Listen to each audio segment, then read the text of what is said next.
evaluation, the student can choose a character na gusto nilang sagutan. For example, pinili nila si Joy. Click mo lang po yung character para pumunta siya dito.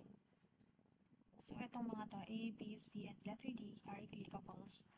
Click mo lang po, for example, letter A. Ayan. Kung wrong yung, kapag mali yung yung napili nila, lalabas tong X na to. If correct naman, ganyan yung lalabas. Good job.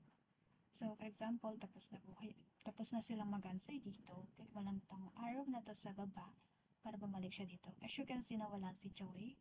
Kasi, once the students nag-choose na sila ng character, is mawawala na yung character para hindi na din sila malito kung ano yung natapos na or kung ano yung hindi pa.